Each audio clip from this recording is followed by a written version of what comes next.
साथियों, सूर्य नगरी Uniqlo classes के यूट्यूब चैनल पे मुझे लाठी आपका हार्दिक स्वागत और अभिनंदन करती हूँ। बात करें जुडिशरी के एग्जाम की, तो प्रिपरेशन चल रही है अच्छे से। चलिए करते रहिए। इस वीडियो में मैं आपके सामने दो चीज़ें लेकर आ रही थी, लेकिन क्या करें, इतना अच्छे से आपके लिए इंडियन एविडेंस एक्ट बनाया, पूरा ओवरव्यू दिया। ये देखो पूरा ओवरव्यू भी दिया था, लेकिन फाइल करप्ट हो गई। अब चलिए कोई नहीं, बाकी की बात करके भी फिर कोशिश करती हूँ फिर से बनाने की। हम बात करें जुडिशरी के एग्जाम की, तो यहाँ इस वीडियो में दो चीजें लेकर आई हूँ। पहली चीज है कि क्या बोलते हैं, सूर्य नगरी यूनिक्लो क्लासेस में जो है नए बैचेस स्टार्ट हो रहे हैं, और साथ ही मैं आपको दूंगी छोटा सा ओवरव्यू इंडियन एविडेंस एक्ट का। ठीक है, चलिए बात करते हैं हम नए बैचेस की, क्योंकि आपको इन्फॉर्मेशन दूंगी टाइम टू टाइम, तभी तो आप ज्वाइन कर पाएंगे। क्योंकि आप में से कई बच्चों को बाद में पता चलता है वो ज्वाइन नहीं कर पाते। तो आइए आज हम बताते हैं कि सूर्य नगरी यूनिक्लो क्लासेस 3 नए प्रोग्राम लॉन्च कर रहा है, और तीनों ही आपके लिए काफी बेनिफिट वाले हैं। मेरे पास कई सारे मैसेज आते हैं, बच्चे बोलते हैं मैम प्लीज ये एक्ट पूरा पढ़ा दो ना। आप बिल्कुल अपनी जगह सही है, बट बेटा मैं कोचिंग चलाती हूँ, मैं पूरा नहीं पढ़ा सकती वहां पे। हाँ, मैं जल्दी से गवर्नमेंट जॉब ले लेती हूँ, मैं भी तैयारी करती रहती हूँ। जब मुझे गवर्नमेंट जॉब मिल जाएगी फिर मैं पूरा यूट्यूब पे फ्री में पढ़ा दूंगी। लेकिन अभी मैं कोचिंग चलाती हूँ। जिस तरह से आपको जज बनना है, आपको अपना घर चलाना है, ठीक वैसे मुझे भी तो अपना घर चलाना है ना। जज बन के या कोचिंग चला के करना, तो दोनों को ही घर चलाने का काम तो करना ही है। लेकिन हाँ, अगर गवर्नमेंट जॉब मिल जाती है, मुझे एक सैलरी आ जाएगी, वहां पे मैं काम करूंगी, तो सुबह शाम मैं फ्री, तो देन मैं फ्री में यूट्यूब पे पढ़ा सकती हूँ। अभी नहीं, अभी तो बैचेस ज्वाइन करें। ठीक है, यूनिक्लो क्लासेस पहला बैच चला रही है 23 मार्च से। ये फाउंडेशन कोर्स है सारे स्टेट के लिए, इंडिया के लगभग 25 स्टेट पढ़ाती हूँ मैं, सबके minor act, local act and law complete पढ़ाती हूँ। और हाँ, मैं ही पढ़ाती हूँ, सारे एक्ट पढ़ा लेती हूँ, सारे दिन भर यही काम है, पढ़ना पढ़ाना, राइट। इस फाउंडेशन कोर्स में लॉ जो चलता है वो प्री प्लस मेन चलता है। कई बार बच्चे कहते हैं वैसे प्री करना है, बट इट नॉट पॉसिबल कि मैं आपको ये कह के छोड़ू ये सेक्शन नहीं पढ़ाऊंगी मेन में आएगा। लॉ तो लॉ ही साथ चलता है। ठीक है, अब आपके पास आता है इसकी फीस कितनी है। फी के लिए एक पैम्पलेट होता है, पैम्पलेट में सब कुछ लिखा होता है। सारे स्टेट एक साथ करते हो तो उसकी अलग फीस है, स्टेट वाइज करते हो तो उसकी अपनी अलग फीसेस हैं। टाइम है मॉर्निंग के अंदर एक बैच 7:30 से 9:30 चलता है, इवनिंग में एक बैच चलता है 5:30 से लेकर 7:30 तक, 2 बैच हमारे यहाँ चलते हैं। तो लगभग आपके पैम्पलेट में सारी क्वेरी आपसे सॉल्व हो जाती है। रजिस्ट्रेशन स्टार्ट हो चुके हैं, तो आप जल्दी से ज्वाइन कीजिए। इसका जो ड्यूरेशन होता है हमारे कोर्स का 6 मंथ रहता है, लेकिन कभी सर्कमस्टेंसेस अगर ना हो, सही में बीमार हो गई, तो 6 to 7 मंथ भी हो सकता है। लेकिन कुछ बड़े कोर्स है जैसे बिहार, यूपी, जम्मू कश्मीर, इनके थोड़े से 8 महीने हैं, क्योंकि इनका सिलेबस थोड़ा सा बड़ा है। तो अधिक जानकारी के लिए फोन कॉल कर सकते हैं, मैसेज कर सकते हैं। सेकेंड कोर्स लॉन्च कर रहे हैं जो वेरी इंपॉर्टेंट है आप लोगों के लिए, मेन आंसर राइटिंग, जिसमें प्रॉब्लम बेस्ड क्वेश्चन है, डायरेक्ट क्वेश्चन है और डिफरेंसेस वाले क्वेश्चन है। हमने ड्राफ्ट किया है। 27 डेज का कोर्स है। मैं इसमें पढ़ना नहीं सिखाऊंगी, क्योंकि इसमें मैं लिखना सिखाऊंगी। पढ़ना सीखने के लिए फाउंडेशन कोर्स ज्वाइन करें। लिखना है कि आंसर राइटिंग कैसे लिखनी है, क्योंकि आप में से कई लोग कई बार कोचिंग कर चुके हैं, कई बार मैं लिखते हैं पढ़े जाते हैं, तो उनके लिए काफी बेनिफिशियल वाला कोर्स है। साथ ही साथ इस स्ट्रेटेजी के थ्रू आप क्या कर सकते हैं, आप विदिन 27 डेज में अपने 9 के 9 एक्ट को अपने टिप्स पे कर सकते हैं। Main exam point of view से पढ़ना खुद को ही है। IPC, CrPC, CPC, evidence, ICA, टोपा, कॉन्स्टिट्यूशन, एसआरए और लिमिटेशन।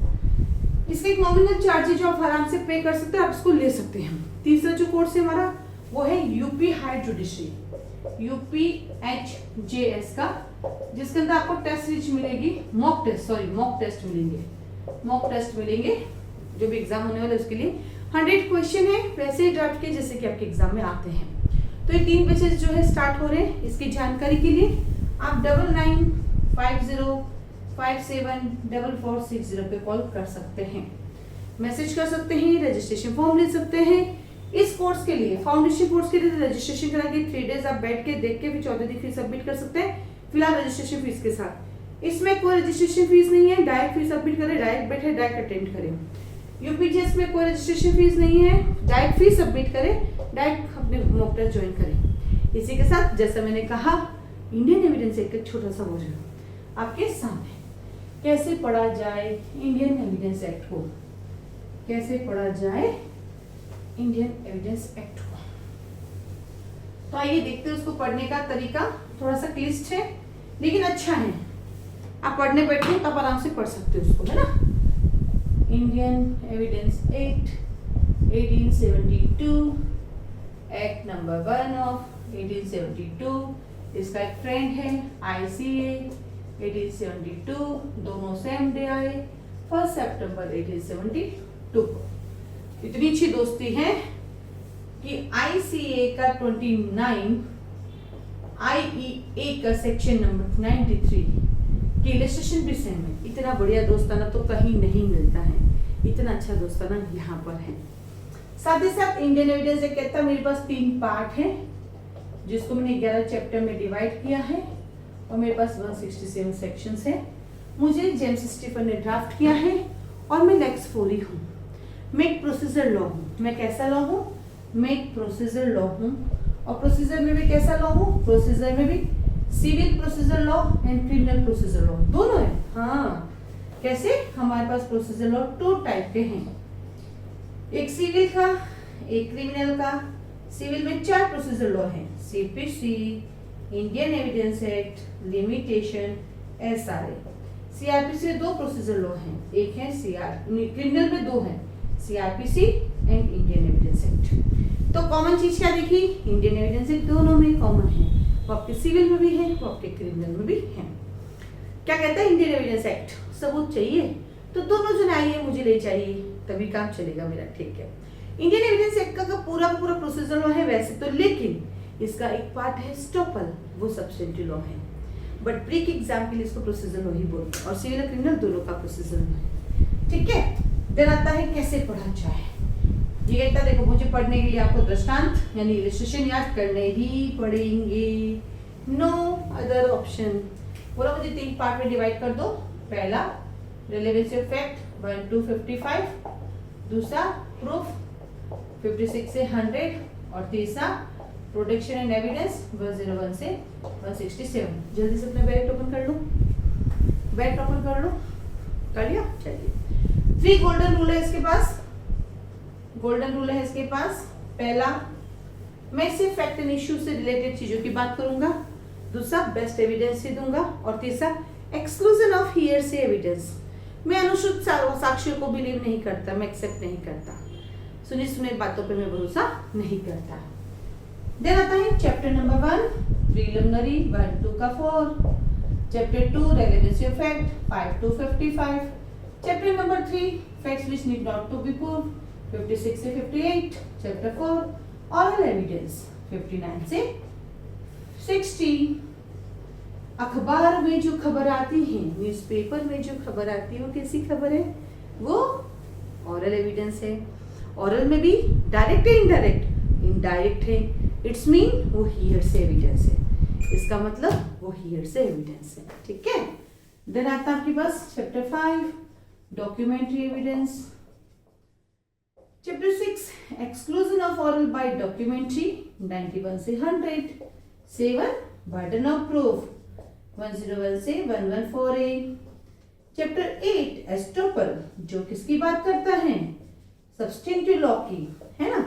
चैप्टर नंबर 9 विटनेसेस को बुला के लेके आओ फटाफट 118 से 134, 10 उनसे एविडेंस दिला दो 135 से 166 और ये क्या छापा कर दिया, इम्प्रॉपर ले लिया आपने, इसको हटा देते हैं। अब इंडियन एविडेंस एक्ट को पार्ट्स हो गए, चैप्टर्स हो गए, लेकिन एक चीज बताती हूँ आपको। वैसे तो इंडियन एविडेंस एक्ट एक प्रोसीजर लॉ है, पढ़ने पॉइंट ऑफ व्यू से मैं आपको चीज बताती हूँ, नॉलेज पॉइंट ऑफ व्यू से, अंडरस्टैंडिंग पॉइंट ऑफ व्यू से। पहला पार्ट 1 से 55 सब्सटेंटिव है मेरे लिए, उसे बताता है क्या क्या क्या क्या क्या है। सेकेंड पार्ट 56 से 100 वो मैनर बताता है, ऑरल लाना पड़ेगा, डॉक्यूमेंट्री लाना पड़ेगा या फिर किसको लाने की जरूरत नहीं। और 101 से 167 प्रोसीजर बताता है कैसे उसको एविडेंस में एडमिशेबल करेंगे। तो जब भी हम क्लास में पढ़ाते हैं तो हम बताते हैं कि एक पार्ट किस वे में आया है, दूसरा मैनर कैसे बताता है और तीसरी बात जो है आपको प्रोसीजर बताता है। आप जब पढ़ने बैठोगे खुद को मैंने बिल्कुल सही बोला। अब अधिक जानकारी के लिए क्लास आए उसमें कोई संदेह नहीं, पर घर बैठ के इंडियन एविडेंस एक्ट पढ़ने का क्या तरीका? पहला तरीका वॉक करते हुए पूरे इंडियन एविडेंस एक्ट को आपको पढ़ना है कैसे? एक नॉवल की तरह पढ़ लिया, नॉवल की तरह कंप्लीट। दूसरे राउंड में टाइटल लिखते जाओ, पढ़ते जाओ, क्योंकि 5-6 बार पढ़ोगे घर पे तब होगा। तीसरे राउंड में अब उसकी कंटेंट याद करना शुरू करो और साथ ही साथ आप क्या करेंगे, उसके कंटेंट के साथ ही साथ आपको जो है आपको पूरा का पूरा उसको लिखना है और फिर उसके इलस्ट्रेशन भी आपको याद करना है। क्या करना है आपको, उसके इलस्ट्रेशन भी आपको याद करना है। ठीक है, ऐसे करके आप इंडियन एविडेंस एक्ट को बहुत अच्छे से कर सकते हैं। अब आता है इंडियन एविडेंस एक्ट को और कैसे याद करें, थोड़ा सा क्लिष्ट समझने के लिए, नहीं है क्लिष्ट। यदि किसी सेक्शन का 1 by 1 2 3 4 बार रिवर्स करोगे उस सेक्शन का एक चीज आपके पास समझ में आ जाएगा। जैसे एग्जांपल ये कहता है मैं कहाँ अप्लाई होता हूँ, तो बोलता है जुडिशियल प्रोसीडिंग पे। देखो बनाया क्या, मैं कहाँ अप्लाई होता हूँ, मैं जुडिशियल प्रोसीडिंग पे अप्लाई होता हूँ। कोई डाउट? No doubt. मैं कहाँ अप्लाई नहीं होता हूँ, मैं एफिडेविट पे अप्लाई नहीं होता हूँ, मैं आर्बिट्रेशन की प्रोसीडिंग पे अप्लाई नहीं होता हूँ, मैं आर्मी नेवी पे अप्लाई नहीं होता हूँ जहाँ पे लॉज बने हुए हैं। यानी आपने उसको याद करने के लिए उसको इस तरह से डिवाइड कर दिया, अपने आप से क्वेश्चन पूछना शुरू कर दिया, और जिस दिन आपने ये करना शुरू किया हर सेक्शन आपके टिप्स पे हो जाएगा, हर सेक्शन आपके टिप्स पे हो जाएगा। तो कोशिश कीजिएगा, आप जरूर कर पाएंगे, और नहीं तो अधिक जानकारी के लिए, कानून सीखने के लिए, कानून को समझने के लिए, कानून को याद करने के लिए आप सूर्यनिधि यूनिक लॉ क्लासेस को ज्वाइन कर सकते हैं। ठीक है, आज के लिए धन्यवाद। आप लोग पढ़ते रहिए, आगे बढ़ते रहिए। नए बैचेस हर महीने स्टार्ट होते हैं क्योंकि टारगेट लेके चलते हर महीने का, तो बैचेस चलते रहते हैं, आप ज्वाइन कर सकते हैं। आज के लिए धन्यवाद।